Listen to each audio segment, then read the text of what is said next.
नमस्कार। Amu and you channel पर आप सबका प्यार भरा स्वागत। मैं अमू आप लोगों के लिए एक बड़ी ही अच्छी कहानी चुनकर लाई हूँ। बच्चों की जैसे जातक कथाएं होती हैं जिसमें पशु पक्षी उनके पात्र होते हैं, वैसे ही हरिशंकर परसाई जी ने एक कहानी लिखी है जिसके पात्र सब पशु पक्षी हैं। जंगल की कहानी, भेड़ें और भेड़िए, हरिशंकर परसाई जी द्वारा लिखी गई कहानी। एक बार एक वन के पशुओं को ऐसा लगा कि वे सभ्यता के उस स्तर पर पहुंच गए हैं जहां उन्हें एक अच्छी शासन व्यवस्था अपनानी चाहिए, और एक मत से यह तय हो गया कि वन प्रदेश में प्रजातंत्र की स्थापना।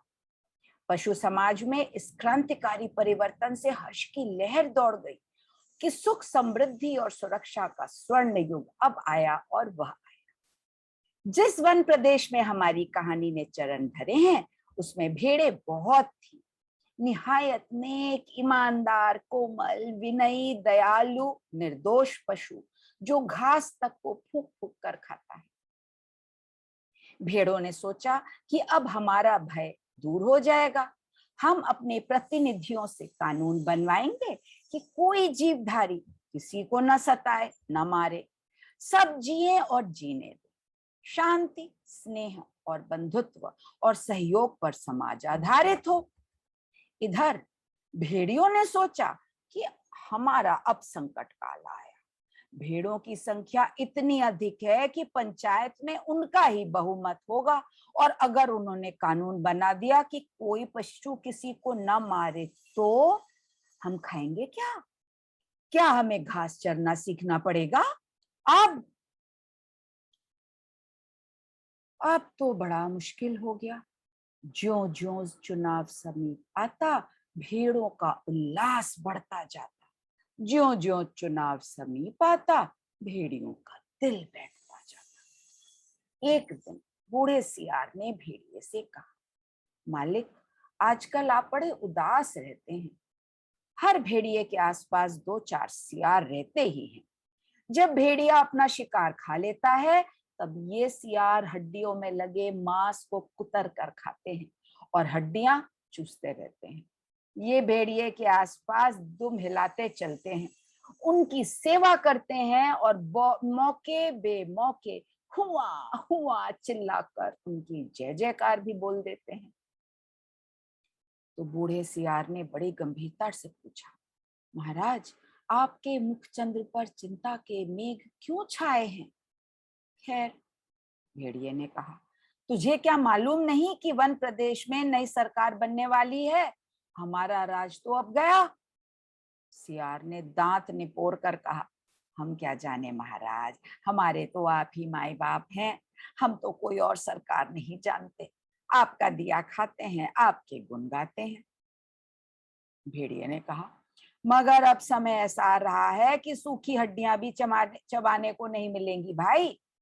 सियार सब जानता था, मगर जानकर भी न जानने का नाटक करना न आता तो सियार शेर न हो गया होता।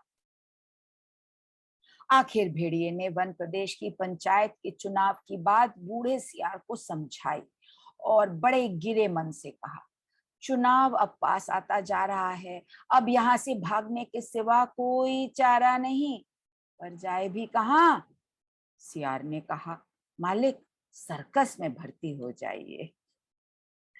भेड़िए ने कहा, अरे वहां भी शेर और रीछ को तो ही लेते हैं, पर हम इतने बदनाम है कि हमें वहां भी कोई नहीं पूछता।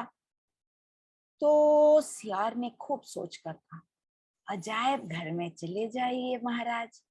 भेड़िए ने कहा, अरे वहां भी जगह नहीं है, सुना है वहां तो आदमी रखे जाने लगे हैं। बूढ़ा सियार अब ध्यान मग्न हो गया। उसने एक आंख बंद की, नीचे के होंठ को ऊपर के होंठ से दबाया और एक टक आकाश की तरफ देखने लगा। फिर बोला, बस अब समझ में आ गया। मालिक, अगर पंचायत में आप भेड़िया जाति का बहुमत हो जाए तो? भेड़िया चिढ़कर बोला, कहाँ की आसमानी बातें करता है? अरे हमारी जाति कुल 10% है, और भेड़े और अन्य छोटे पशु 90%। भला वे हमें काहे को चुनेंगे? अरे कहीं जिंदगी अपने को मौत के हाथ सौंपती है? मगर हाँ, ऐसा हो सकता तो क्या बात थी। बूढ़ा सियार बोला, आप खिन मत होइए सरकार, एक दिन का समय दीजिए, कल तक कोई ना कोई योजना बन ही जाएगी। मगर एक बात है, आपको मेरे कहे अनुसार कार्य करना पड़ेगा। मुसीबत में फंसे भेड़िए ने आखिर सियार को अपना गुरु माना और आज्ञा पालन की शपथ ले ली। दूसरे दिन बूढ़ा सियार अपने 3 सियारों को लेकर आया। उनमें से उसने एक को पीले रंग में रंग दिया था, दूसरे को नीले में और तीसरे को हरे में। भेड़िए ने देखा और पूछा, अरे ये कौन है? बूढ़ा सियार बोला, ये भी सियार हैं सरकार, मगर रंगे सियार हैं। आपकी सेवा करेंगे, आपके चुनाव का प्रचार करेंगे। भेड़िए ने शंका की, मगर इनकी बात मानेगा कौन? ये तो वैसे ही छल कपट के लिए बदनाम है। सियार ने भेड़िए का हाथ चूम कर कहा, बड़े भोले हैं आप सरकार। अरे मालिक, रूप रंग बदल देने से तो सुना है आदमी तक बदल जाते हैं, फिर ये तो सियार है। और तब बूढ़े सियार ने भेड़िए का भी रूप बदला, मस्तक पर तिलक लगाया, गले में कंठी पहनाई और मुंह में घास के तिनके खोस दिए। बोला, अब आप पूरे संत हो गए, अब भेड़ों की सभा में चलेंगे, मगर 3 बातों का ख्याल रखना। अपनी हिंसक आंखों को ऊपर मत उठाना, हमेशा जमीन की ओर देखना और कुछ बोलना मत, नहीं तो सब पोल खुल जाएगी और वहां बहुत सी भीड़ें आएंगी, सुंदर सुंदर, मुलायम मुलायम, तो कहीं किसी को तोड़कर खाने मत लग जाना। भेड़िए ने पूछा, लेकिन ये रंगे सियार क्या करेंगे? ये किस काम आएंगे? बूढ़ा सियार बोला, ये बड़े काम के हैं, आपका सारा प्रचार तो यही करेंगे, इन्हीं के बल पर आप चुनाव लड़ेंगे। ये पीला सियार बड़ा विद्वान है, विचारक है, कवि भी है, लेखक भी है। यह नीला सियार नेता और पत्रकार है, और ये हरा धर्मगुरु। बस चलिए महाराज, जरा ठहरो। भेड़िए ने बूढ़े सियार को टोका, कवि, लेखक, नेता, विचारक, ये तो सुना है बड़े अच्छे लोग होते हैं, और ये तीनों? बात काट कर सियार बोला, ये तीनों सच्चे नहीं हैं, रंगे हुए हैं महाराज। अब चलिए, देर मत करिए। और वे चल दिए। आगे बूढ़ा सियार था, उसके पीछे रंगे सियारों के बीच भेड़िया चल रहा था, मस्तक पर तिलक, गले में कंठी, मुख में घास के तिनके। धीरे धीरे चल रहा था, अत्यंत गंभीरता पूर्वक, सिर झुकाए, विनय की मूर्ति। उधर एक स्थान पर सहस्त्रों भेड़ें इकट्ठी हो गई थी, उस संत के दर्शन के लिए जिसकी चर्चा बूढ़े सियार ने फैला रखी थी। चारों सियार भेड़िए की जय बोलते हुए भेड़ों के झुंड के पास गए। बूढ़े सियार ने एक बार जोर से संत भेड़िए की जय बोली। भेड़ों में पहले से ही यहां वहां बैठे सियारों ने भी जय ध्वनि कर दी। भेड़ों ने देखा और वे बोली, अरे भागो, ये तो भेड़िया है। तुरंत बूढ़े सियार ने उन्हें रोक कर कहा, भाइयों और बहनों, अब भय मत करो, भेड़िया राजा संत हो गए हैं, उन्होंने हिंसा बिल्कुल छोड़ दी है, उनका हृदय परिवर्तन हो गया है।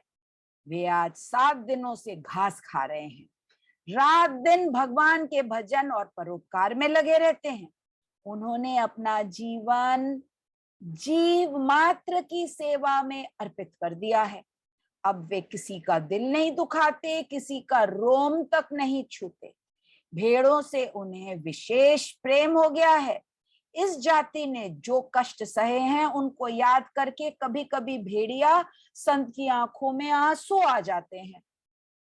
उनकी अपनी भेड़िया जाति ने जो अत्याचार आप पर किए हैं, उनके कारण भेड़िया संत का माथा लज्जा से जो झुका है सो झुका ही हुआ है। परंतु अब वे शेष जीवन आपकी सेवा में लगाकर तमाम पापों का प्रायश्चित करना चाहते हैं। आज सवेरे की ही बात है कि एक मासूम भेड़ के बच्चे के पांव में कांटा लग गया तो भेड़िया संत ने उसे दांतों से निकाला, दांतों से। पर जब वह बेचारा कष्ट से चल बसा तो भेड़िया संत ने सम्मान पूर्वक उसकी अंत्येष्टि क्रिया की। अब तो वे सर्वस्व त्याग चुके हैं। अब आप उनसे भय मत करें, उन्हें अपना भाई समझें। सब मिलकर बोलो संत भेड़िया जी की जय। भेड़िया जी अभी तक उसी तरह गर्दन डाले विनय की मूर्ति बने बैठे थे। बीच में कभी कभी सामने की ओर इकट्ठी भेड़ों को देख लेते और टपकती हुई लार को गुटक जाते। बूढ़ा सियार फिर बोला, भाइयों और बहनों, मैं भेड़िया संत से अपने मुखार विंद से आपको प्रेम और दया का संदेश देने की प्रार्थना करता, पर प्रेमवश उनका हृदय भर आया है। वे गदगद हो गए हैं और भावातिरेक से उनका कंठ अवरुद्ध हो गया है। वे बोल नहीं सकते। अब आप इन तीनों रंगीन प्राणियों को देखिए, आप इन्हें न पहचान पाए होंगे। पहचाने भी कैसे? ये इस लोक के जीव तो हैं ही नहीं, ये तो स्वर्ग के देवता हैं जो हमें सदुपदेश देने के लिए पृथ्वी पर उतरे हैं। ये पीले विचारक हैं, कवि, लेखक भी हैं, नीले नेता हैं और स्वर्ग के पत्रकार हैं, और हरे वाले तो धर्मगुरु हैं। अब कविराज आपको स्वर्ग संगीत सुनाएंगे। हाँ कवि जी। पीले सियार को हुआ हुआ के सिवा तो कुछ आता ही नहीं। वो चिल्ला उठा। शेष सियार भी हुआ हुआ बोल पड़े। बूढ़े सियार ने आंख के इशारे से शेष सियारों को मना किया और चतुराई से बात को यूं कहकर संभाला, भाई कवि जी तो कोरस में गीत गाते हैं, पर कुछ समझे आप लोग। कैसे समझ सकते? अरे कवि की बात सबकी समझ में आ जाए तो वो कवि काहे का। कह रहे हैं जैसे स्वर्ग में परमात्मा वैसे पृथ्वी पर भेड़िया। हे भेड़िया जी महान, आप सर्वत्र व्याप्त हैं, सर्वशक्तिमान हैं। प्रातः आपके मस्तक पर तिलक करती है, सांझ को उषा आपका मुख चूमती है, पवन आप पर पंखा करती है, और रात्रि में आपकी ही ज्योति लक्ष लक्ष खंड होकर आकाश में तारे बनकर चमकती है। हे विराट, आपके चरणों में इस शूद्र को प्रणाम। शूद्र का प्रणाम स्वीकार करें। फिर नीले रंग के सियार ने कहा, निर्बलों की रक्षा बलवान ही कर सकते हैं। भेड़े कोमल हैं, निर्बल हैं, अपनी रक्षा नहीं कर सकती। भेड़िए बलवान हैं, उनके हाथ से में अपने हितों को छोड़ निश्चिंत हो जाओ, वे भी तुम्हारे भाई हैं। आप सब एक ही जाति के हो, तुम भेड़ वो भेड़िया, कितना कम अंतर है। और बेचारा भेड़िया व्यर्थ ही बदनाम कर दिया गया है कि वो भेड़ों को खाता। अरे खाते और हैं, हड्डियां उनके द्वार पर फेंक जाते हैं, ये व्यर्थ बदनाम होते हैं।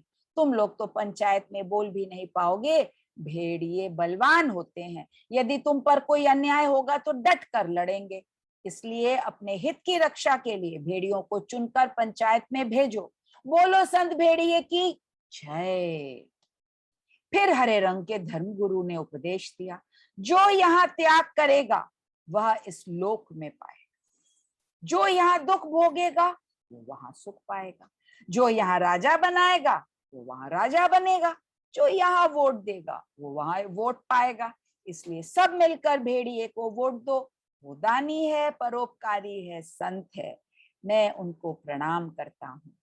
यह एक भेड़िए की कथा नहीं है, ये सब भेड़ियों की कथा है।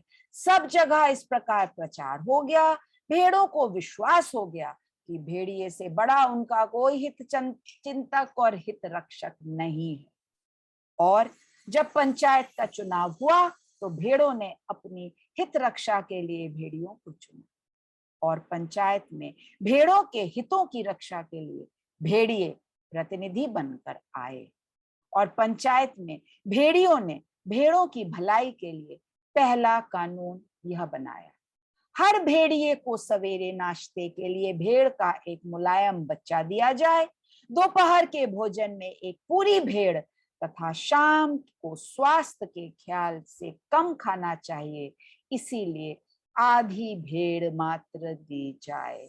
इसके अलावा कोई भेड़िया किसी भेड़ को नहीं खाए। क्या व्यंग किया है परसाई जी। कहानी अच्छी लगी हो तो लाइक शेयर सब्सक्राइब करिए, बेल आइकॉन को प्रेस करिए, जिससे नए वीडियोस आपको पता चलते रहेंगे। जब भी मैं अपलोड करूंगी आपको उसकी खबर पहुंच जाएगी। कहानी सुनने के लिए बहुत बहुत धन्यवाद और आपके कमेंट्स का मैं इंतजार करूंगी। फिर से कहानी सुनाने बहुत जल्दी मैं आऊंगी। तब तक के लिए नमस्कार, सुखी रहिए, स्वस्थ रहिए।